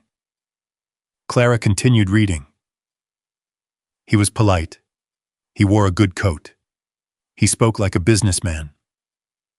A pause. People trusted him. Ethan looked at the legal notice again. And now he wants my ranch. Clara nodded slowly. It looks that way. The next morning, they went through every document. Clara spread papers across the dining table in her shop. Receipts, old letters, property notes, anything connected to Walter Grady. Ethan watched her work. This was the same woman who had repaired torn clothing for years, the same woman some people had underestimated. But now she sat surrounded by papers, reading every line carefully. What are you looking for? Ethan asked. Patterns. He smiled slightly. That sounds like something my sister would say. Your sister is probably right often. She is. Clara looked up. You admit that too? Don't tell her. That small moment almost felt normal. Almost. Until they found the first problem. Several of the documents from Grady's previous deals had the same unusual wording, the same phrases, the same structure, different families, different properties, but the same method. Clara leaned back. This isn't about one ranch. Ethan looked at her. What do you mean? I think he has done this before. The room fell silent.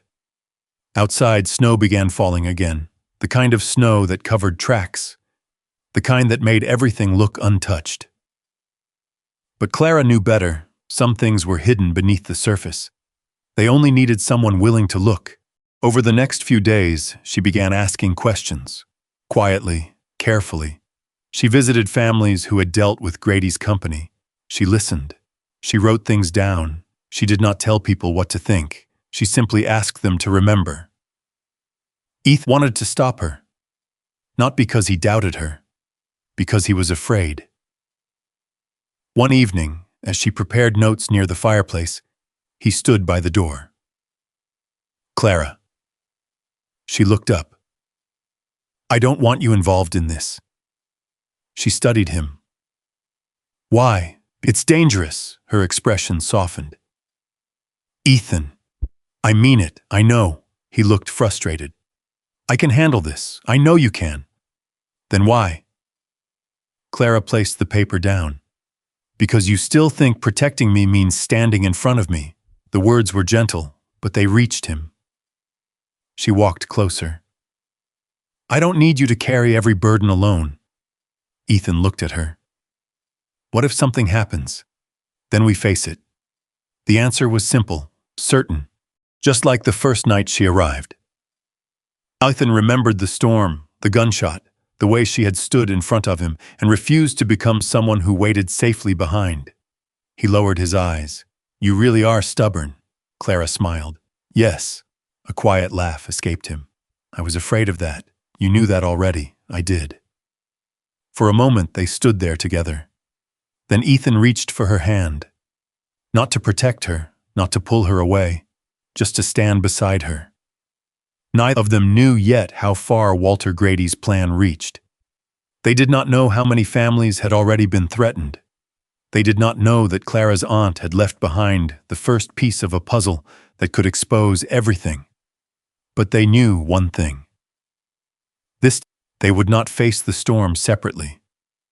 And somewhere beyond the mountains, Walter Grady was beginning to realize that the Caldwell Ranch was not the only thing standing in his way.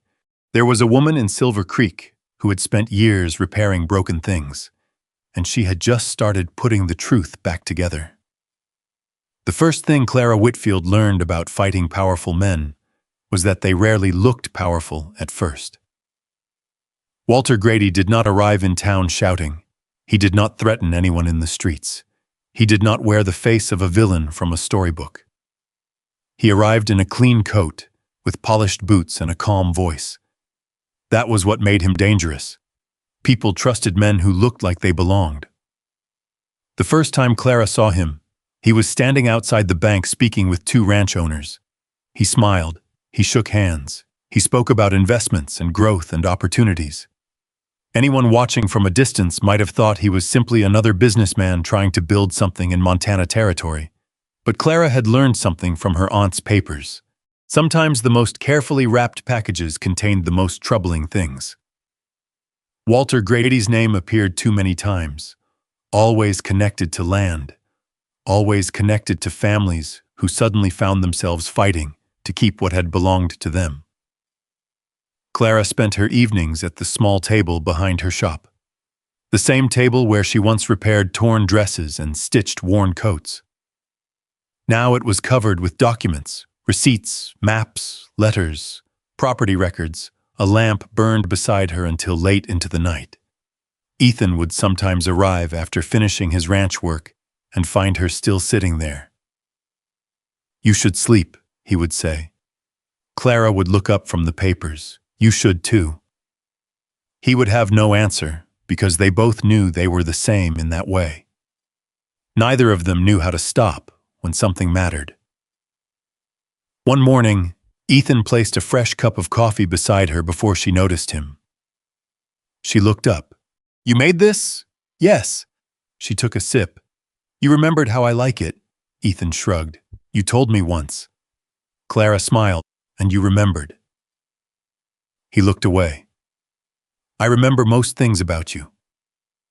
The words were quiet, almost accidental, but Clara heard them. She always heard the things Ethan did not mean to reveal. The investigation moved slowly. That was the hardest part. There were no dramatic discoveries every day, no single piece of paper that solved everything. Instead, there were small details, a rancher in the next valley who remembered signing a document he did not fully understand. A widow who kept an old receipt because something about the numbers never seemed right. A family who had given up part of their land years earlier because they could not afford a legal fight. Clara listened to every story. She wrote everything down. She never interrupted. That was what made people trust her. She did not come into their homes pretending to know more than they did. She simply asked questions, and slowly, the pattern became clear. Walter Grady had been moving through the territory for years, finding families who were too busy working their land to study every legal detail, finding people who could not afford expensive lawyers, finding those who would rather surrender a portion than lose everything fighting. One evening, Clara and Ethan sat at the kitchen table reviewing notes. The fire had burned low, the ranch was quiet. "He's counting on people being alone," Clara said. Ethan looked at her. "What do you mean?" "He doesn't need everyone to lose." She pointed to the documents. "He only needs each person to believe they are fighting by themselves." Ethan leaned back. "That's how he wins," Clara nodded. "So we don't fight separately." Ethan looked at her for a moment. There was something different in the way he looked at her now. Not like someone he needed to protect, like someone he trusted. "You realize," he said, "you are becoming more dangerous than most men I know." Clara raised an eyebrow. Because I sew clothes? Because you pay attention. A small smile crossed her face. I'll take that as a compliment. It is. The following week, Clara began visiting the affected ranch families. She rode with Ethan when the distance was too far. Other times, she took the small wagon herself. She carried a notebook, extra paper, and a small box of supplies because she never knew what someone might need. The roads were rough. The weather changed quickly, but Clara kept going. At one ranch north of Silver Creek, an older man named Joseph Turner brought out a folder of papers from a wooden chest. I haven't looked at these in years, he said. Clara opened the folder carefully. Why did you keep them? Joseph looked toward the fields.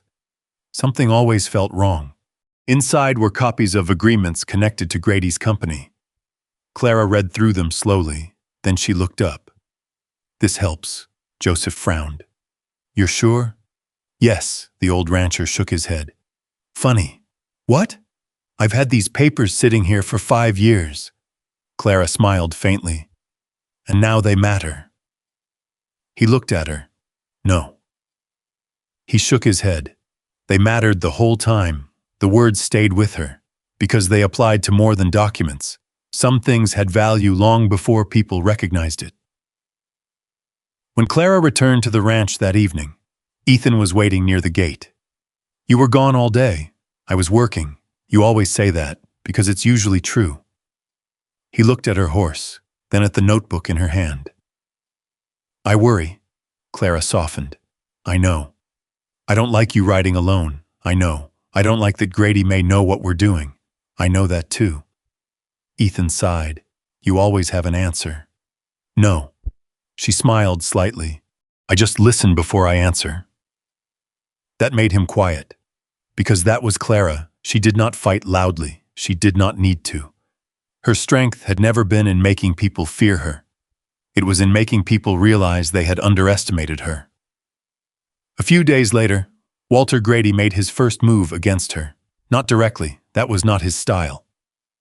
A man from his office came into town and began asking questions. He asked why a seamstress was suddenly interested in land records. He asked who was helping her. He asked whether she understood the trouble she was causing. By evening, the entire town had heard some version of the story. Some people defended her. Others doubted. Maybe she's involving herself in things she doesn't understand. Clara heard the words. She always heard the words.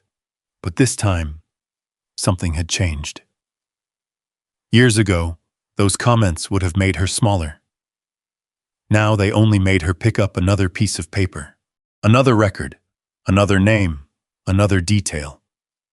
That night, Ethan found her still working. You heard what they're saying. It was not a question. Clara nodded. Yes, does it bother you? She looked at him. It used to. And now? She placed the document down. Now I know the difference between someone's opinion and the truth. Ethan stood there silently. Then he walked over and placed his hand over hers. A simple gesture, no speech, no promise, just presence.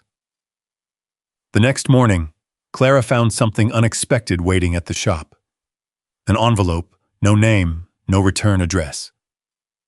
Inside was a single document, a copy of a land transfer connected to Walter Grady's company. At the bottom was a signature, a name Clara recognized.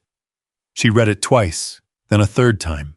Because if the document was real, Walter Grady was not working alone, and the person helping him was someone in Silver Creek, someone close enough to have access, someone who had been watching everything.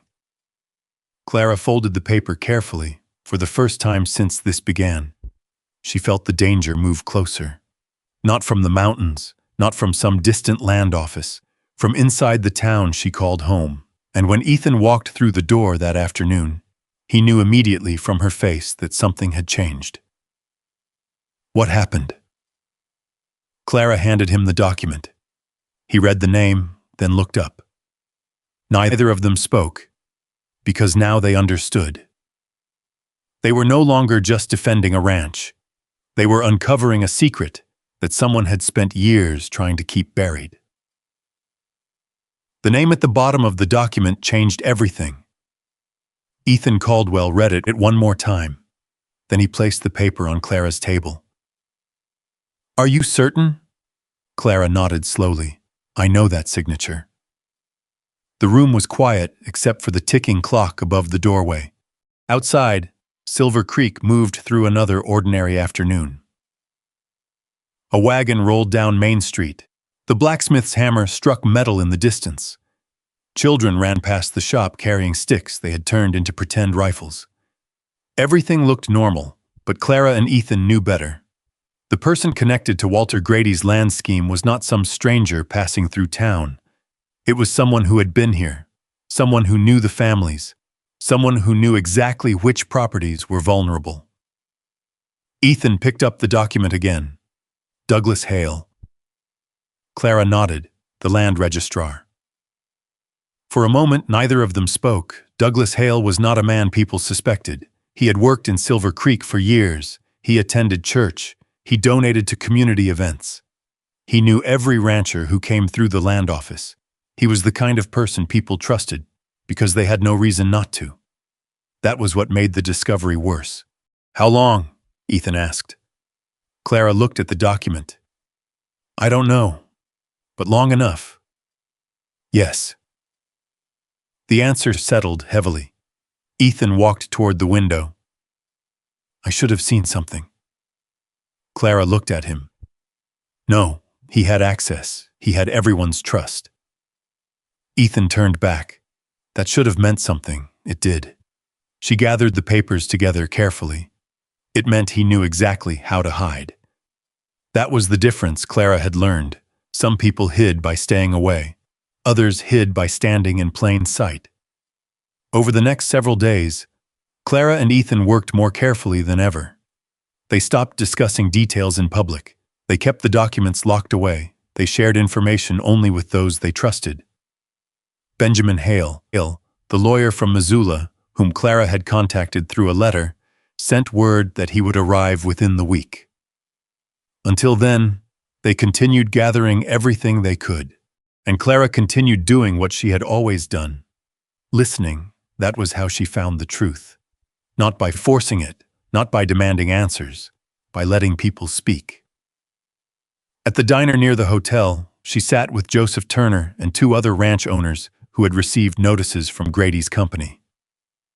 She asked about dates, names, documents, small details that seemed unimportant at first. A receipt from a land office fee, a letter that arrived 2 days after a meeting, a missing page from an old agreement. Piece by piece, the picture became clearer. When Clara returned to the shop that evening, Ethan was waiting. "How bad?" She placed her notebook on the counter. "Worse than we thought." He opened it. She pointed to the dates. Every claim filed by Grady passed through Hale's office. Ethan looked up. And every time, the same kind of mistake happened. What kind? Documents were accepted that should have been questioned. Silence. Ethan closed the notebook, so he wasn't helping Grady after the fact. Clara nodded. He was helping him from the beginning. The following morning, Walter Grady came into Silver Creek. Everyone noticed. He arrived in a dark wagon pulled by two well-kept horses. His coat was expensive, his hat was clean. He looked exactly like the kind of man people expected to succeed. He stepped onto Main Street and greeted people by name. He shook hands, he smiled, and then he walked directly toward Clara's shop. The bell above the door rang. Clara looked up. Walter Grady removed his hat. "Miss Whitfield, Mr. Grady." His smile remained. "I've heard you've been asking questions." Clara folded the fabric in her hands. "I've been listening to people. Sometimes people remember things incorrectly. Sometimes they remember things exactly." The smile on Grady's face became slightly smaller. "You're a talented woman." Clara said nothing. "But this matter is complicated. I know, you may not understand everything involved." Ethan, standing near the back of the shop, stepped forward. "She understands enough," Grady looked at him. Mr. Caldwell. His tone remained polite. Your ranch situation is unfortunate. Ethan's expression did not change. My ranch situation is not unfortunate. A pause. It is being challenged. Grady smiled. And challenges can be expensive. Clara watched him carefully. That sentence told her more than any document could. He was not asking. He was warning. When Grady left, the shop remained silent.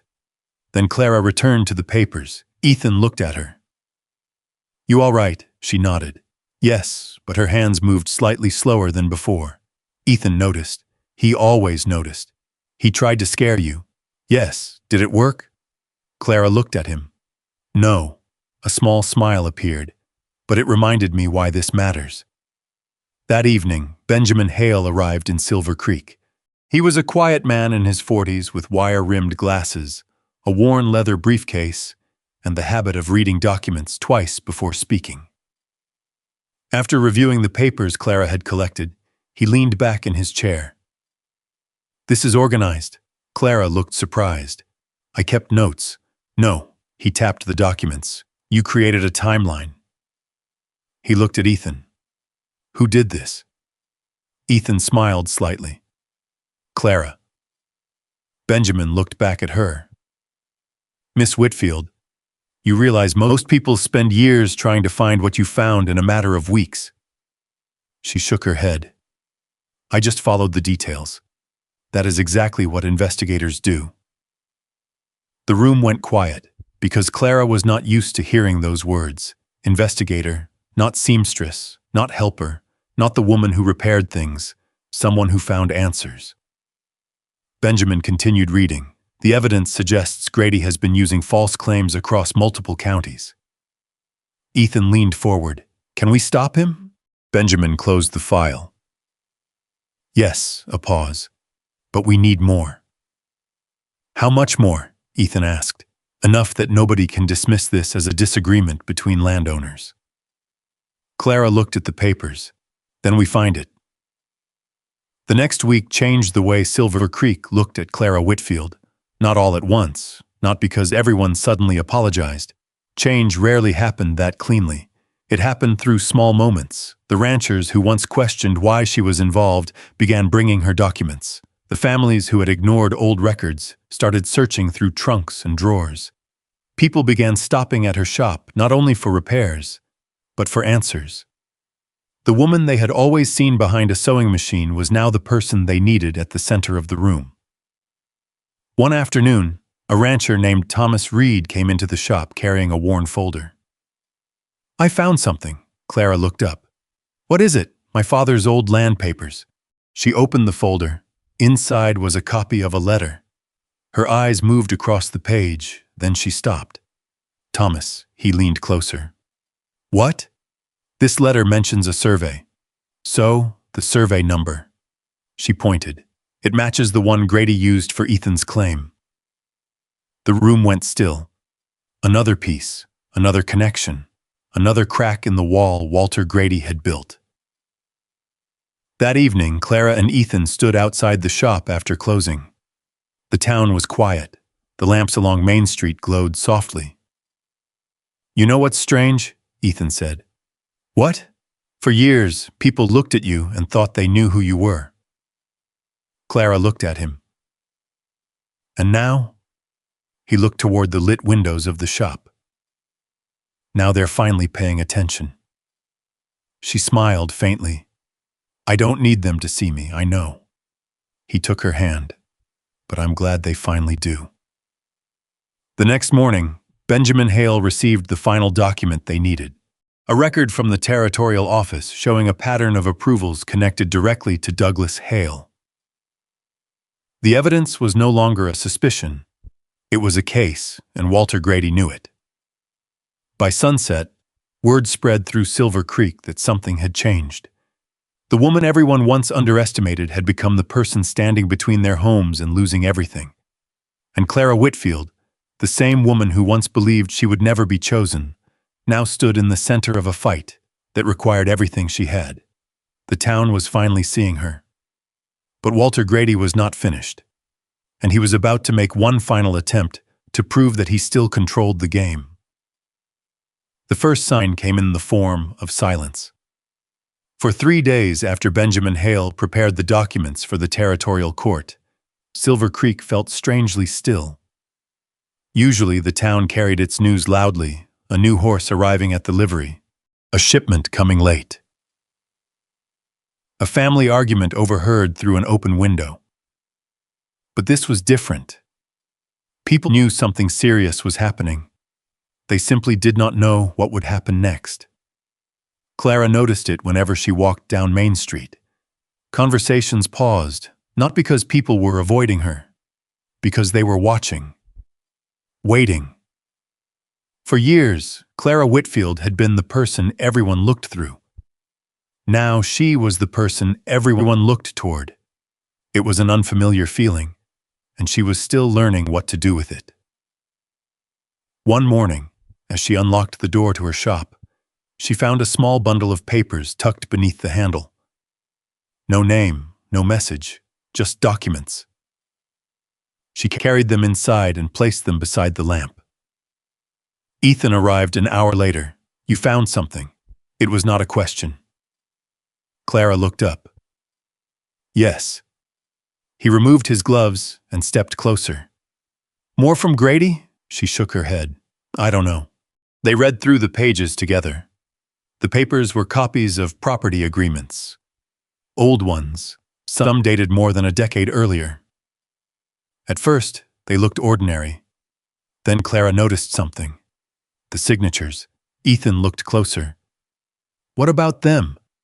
"They're not the same," he frowned. "What do you mean?" She pointed. "Look at the ink." Ethan leaned over the table. The difference was small, almost invisible. But Clara had spent years working with fabric, thread, and tiny details. She knew when something was wrong. These copies were altered. Ethan looked at her. "You're sure?" "Yes." She touched the edge of the paper. Someone wanted these records to appear older than they are. Benjamin Hale arrived that afternoon. After studying the documents, he removed his glasses and rubbed his eyes. "This changes things, good or bad?" Ethan asked. "Both." Benjamin placed the papers down. "Grady knew we were close. This is an attempt to create confusion." "Can he do that?" Clara asked. "He can try," Benjamin looked at her, "but confusion is different from proof." A small silence followed, because that was what Walter Grady had relied on. Confusion. People giving up before they discovered the truth. But this time he had made one mistake. He had underestimated the people standing against him, especially Clara. That evening, Ethan found her outside the shop. The sun was setting behind the mountains. The sky had turned orange over the rooftops of Silver Creek. "You should be inside," he said. Clara smiled. "That sounds familiar." "It does. You used to say that when you wanted me away from trouble." Ethan looked down. "I know. And now?" He stepped beside her. "Now I know you're going anyway." She laughed softly. "That is true." He looked toward the street. "When this is over?" Clara waited. Ethan was quiet for a moment. That was something she had learned about him. When Ethan Caldwell struggled to find words, it was usually because the words mattered. "When this is over, I want a life that isn't always waiting for the next storm." Clara looked at him. "So do I." He reached for her hand. This time he did not hesitate, but Walter Grady moved faster than they expected. 2 days later, a notice arrived from the territorial office. The hearing had been delayed, not canceled, delayed. Benjamin read the letter twice. "He's buying time." Ethan's jaw tightened. "How much?" "Enough to cause problems." Clara looked at the papers. "What does he need?" Benjamin looked at her. A reason for people to doubt. That afternoon, Walter Grady made sure everyone heard his side of the story. He visited the general store. He spoke outside the bank. He told people that a misunderstanding had become an attack against a respectable businessman. He never accused Clara directly. That would have been too obvious. Instead, he suggested, a woman with no legal training, a seamstress who had become involved in matters beyond her experience, a rancher who was letting emotions guide decisions. By evening, the rumors had returned, not as strong as before, but enough to hurt. Clara heard two men speaking outside the feed store. She means well, a pause, but maybe she doesn't understand what she's dealing with. Clara kept walking. Years ago, she would have carried those words home. She would have replayed them at night, wondered if they were right, but now she simply opened the door to her shop and continued working. Because she knew something now. Being doubted did not mean being wrong. That evening, Ethan found her repairing a coat. The needle moved steadily through the fabric. You heard them. Clara did not look up. Chess, they're wrong, I know. He sat across from her. You're not angry? She paused. I was, and now? She cut the thread. Now I'm tired of letting other people's doubts take up space in my head. Ethan looked at her. That answer stayed with him, because Clara had changed, not into someone harder, into someone stronger. The final court hearing was scheduled for the following week, and then the storm came. It arrived early one morning from the mountains. Dark clouds covered the Bitterroot peaks. Wind pushed across the open fields. By afternoon, snow had buried the road leading to the Caldwell ranch. Ethan had planned to ride into town with Benjamin's final documents, but the weather turned too quickly. Clara was already at the ranch when the first heavy snowfall began. She had brought supplies and copies of the records. You're staying tonight, Ethan said. She looked outside. I think the mountain decided that for me. The old cabin creaked as the wind moved around it. Inside, the fire burned low. The documents sat safely on the table. For the first time in weeks, there was no one to fight, no papers to organize, no questions to answer, just the two of them. Ethan poured coffee into 2 tin cups. Clara watched him. You're quiet, I'm thinking. That can be dangerous. A small smile appeared. Probably. They sat near the fire. The storm filled the spaces between words. After a while, Ethan spoke. I was afraid. Clara looked at him. Of Grady? He shook his head. No. The answer surprised her. Then what? He stared into the flames. Of you finding out I wasn't enough. Clara did not move. Ethan continued. I spent years believing that if you really knew me, you would realize you deserved someone else. The fire cracked softly, but you saw everything. His voice lowered. The bad days, the stubbornness, the mistakes. He looked at her, and you stayed. Clara reached across the table. She placed her hand over his. Ethan. He looked at her. I never loved a perfect man. A pause. I loved you. The storm continued outside, but inside the cabin, something became quiet. Not empty, peaceful. For so long, Ethan had believed love was something he had to earn. Clara had spent years believing she had to prove she was worth choosing, and somehow they had found each other in the middle of those two fears. Then, just before midnight, there was a sound, a horse, outside. Both of them stood. Ethan reached for the lantern. Who would be out in this weather? They moved carefully to the door. A rider stood near the fence line. It was Benjamin Hale, covered in snow, holding a sealed envelope. Ethan opened the door. Benjamin? The lawyer stepped inside. His face was serious. I came as soon as I could. Clara looked at him. What happened? Benjamin removed his gloves. The territorial office found something. He looked at the documents on the table. Something that proves Walter Grady's entire operation. The room went still. What? Ethan asked. Benjamin handed Clara the envelope. Inside was a record. A complete list of land transfers, names, dates, payments. And at the bottom was the evidence they had been missing. A direct connection between Walter Grady and Douglas Hale. Clara looked up. "It's over," Benjamin nodded. "It will be." Outside, the storm continued raging. But this time, it was not coming for them. It was carrying away the last piece of the past that had kept them afraid. Ethan looked at Clara. Months ago, she had walked into his life carrying nothing but a small bag and a letter.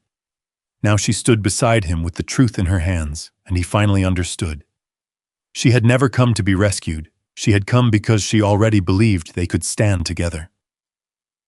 The storm passed before sunrise, and when the first light touched the mountains, Ethan Caldwell knew one thing: the ranch was going to survive. But more importantly, the woman who had changed his life was still standing beside him. For Ethan Caldwell, that was the truth that mattered most. The legal battle with Walter Grady did not end with a single dramatic moment. It ended the way many difficult things in life ended. Slowly, with paperwork, with signatures, with long conversations behind closed doors, with people finally forced to look at facts they had spent too long ignoring. Benjamin Haley returned to Missoula with the documents that would bring the case before the territorial court. The evidence was strong. The land claims were connected. The altered records were exposed. The payments between Walter Grady and Douglas Hale were documented. And once the truth reached the right people, Grady could no longer hide behind polite words and expensive clothing. The man who had spent years making other families feel powerless finally found himself answering questions he could not avoid. Silver Creek watched it unfold. Not with the excitement of gossip, not the way people watched a storm from behind windows. This time people watched with the quiet understanding that something important had happened. They had almost lost something they never realized they needed. Trust. For years, Clara Whitfield had walked through town carrying the weight of other people's opinions. Now she walked through the same streets and felt something different. Not admiration exactly, something better, respect. The kind that was earned, the kind that could not be taken away. One afternoon, Margaret Caldwell stopped by Clara's shop. Ethan's sister had always been direct. She did not waste words. She placed a small basket of apples on the counter. "These are from our orchard." Clara smiled. "Thank you." Margaret looked around the shop, then she looked back at Clara. "You know, when Ethan first started coming here, I wondered what he was doing." Clara raised an eyebrow. "You did?" Margaret nodded. "He claimed he needed repairs." Clara laughed softly. "That sounds like him," Margaret smiled. "He was always terrible at admitting what he wanted." Clara looked down. "That seems to be a family trait." Margaret accepted that with a small nod. "It is." For a moment, neither woman spoke. Then Margaret reached over and touched Clara's hand. "Thank you." Clara looked surprised. For what? For seeing him. The answer stayed with Clara, because that was what Ethan had given her too. Someone who saw beyond what the world expected. The wedding was not rushed. That was something both Clara and Ethan agreed on. They had spent too many years believing they had to hurry before something disappeared. Now they understood. Good things did not need to be chased. They needed to be built. The months after the court decision were filled with ordinary moments, and those ordinary moments became their favorite ones. Ethan repaired the loose steps outside Clara's shop. Clara sewed a new winter coat for him, though he insisted the old one still had plenty of life left.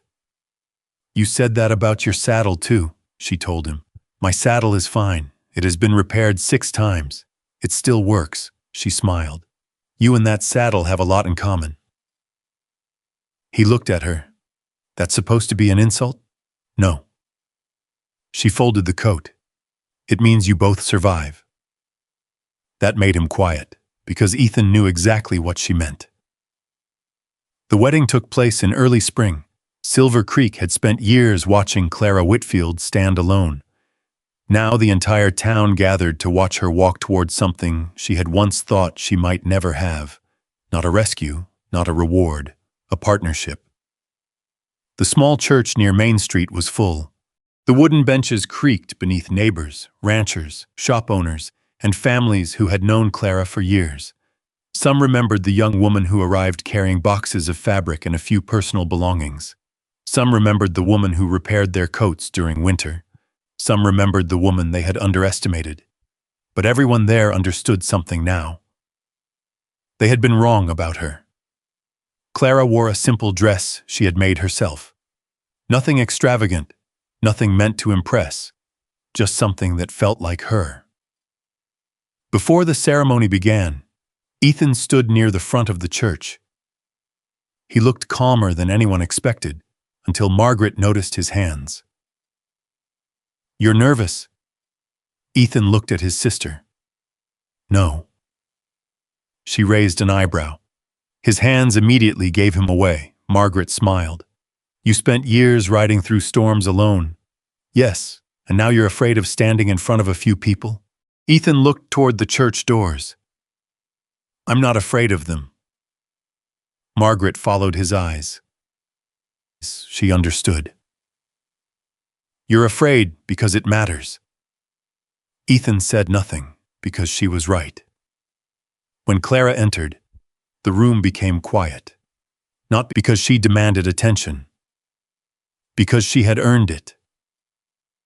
Ethan looked at her the same way he had looked at her the first time she told him the truth, like he still could not believe she was real. When the pastor asked him if he took Clara Whitfield as his wife, Ethan answered before the question was completely finished. "Yes," the room laughed softly. Even Clara smiled. "You were supposed to wait," she whispered. He looked at her. "I waited long enough." That was the only explanation he needed. After the ceremony, the celebration continued at the Caldwell ranch. There was food, music, children running through the grass, neighbors sitting together under the afternoon sky. The same people who once wondered whether Clara belonged beside Ethan now watched them laugh together. Because love had a way of making people reconsider things they thought they understood. The years passed. Silver Creek changed. The ranch grew. Clara expanded her shop into a larger building with extra rooms in the back. She taught young women how to sew, repair clothing, manage accounts, and build something they could call their own. She never told them they needed to become someone else to be valued. She told them the opposite. You do not have to become smaller to make room for someone else. Those words became something many women remembered. Ethan never stopped bringing her flowers. Not expensive ones, not carefully arranged ones. Wild mountain flowers, the kind that grew along the edge of the ranch where the grass met the hills. Every spring, he placed them in her hands. And every spring, she put them in the same mason jar near the kitchen window. Years later, when Ethan was an older man with more gray in his hair and more stories behind his eyes, he still told people the same thing. He had almost lost the best thing that ever happened to him, because he believed he was not enough. He had thought Clara needed a man with more money, a bigger house, a simpler life. But Clara never asked him for any of those things. She only asked him to stop hiding. One evening, many years after that first storm, Ethan and Clara sat outside the old ranch cabin. The mountains turned gold in the setting sun. The air was quiet. The same quiet that once felt lonely now felt peaceful. Ethan looked at her. "Do you ever think about that night?" Clara smiled. "The storm? Yes." She looked toward the mountains. "Sometimes, I still don't understand why you came." She turned toward him. "I told you, I know what you said." He smiled slightly. "But I mean really." Clara was quiet for a moment. Then she reached over and took his hand. "Because I knew something you didn't." "What?" "That you were not the man everyone else saw." Ethan looked down. "And what did everyone else see? A lonely rancher." He nodded. "And what did you see?" She smiled. "A man who showed up." The words settled between them. Simple, true, because that had always been the thing. Not money, not reputation, Not perfection, just two people who spent years believing they were too much or not enough, until they found someone who saw the truth. Ethan Caldwell had once told Clara Whitfield she was too beautiful for a man like him. Years later, he understood what he had been wrong about. She was never too beautiful for him. She was the reason he finally believed he was worthy of being loved. And Clara had spent years waiting for the man who would choose her. She never realized he had been choosing her all along. Every visit, every quiet gesture, every Thursday morning, every moment he showed up. The mountains kept their secrets, the ranch kept its memories. And in the little town of Silver Creek, people remembered the story of the woman who walked through a storm for a cowboy who did not believe he deserved her. They remembered because it was never really a story about being saved. It was a story about being seen. Imagine standing where Clara stood, carrying years of quiet doubts, wondering if the person you love could ever truly choose you. Imagine being Ethan, believing you have too little to offer, while the one person who matters most has been waiting for you to stop hiding. Their journey reminds us that love is not always found in grand promises or perfect lives. Sometimes, it is found in the person who notices the small things, who stays through the storms, and who sees the worth in us, even when we struggle to see it ourselves. Because the deepest kind of love does not ask us to become someone different. It gives us the courage to finally stand as we are. If this story touched your heart, take a moment and tell us in the comments. Have you ever known someone who truly saw you for who you were? And if you enjoy stories of love, resilience, mystery, and second chances, we invite you to subscribe. There are many more heartfelt journeys waiting for you in the stories ahead.